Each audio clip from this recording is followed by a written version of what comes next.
अरे सुफियान, और बताओ घर कैसा आना हुआ? बहन की याद आई तो मैं आ गया।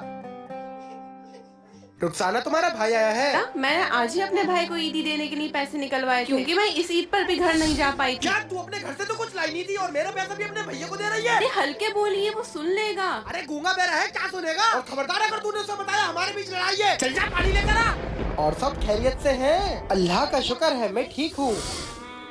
वालेकुम अस्सलाम। मेरा पेट भरा हुआ है, ये बोल रहा है।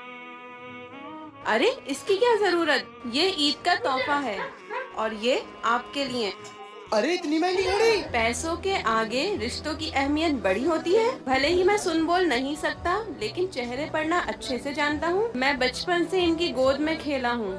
आपस में लड़ो नहीं और मेरी बहन को खुश रखो।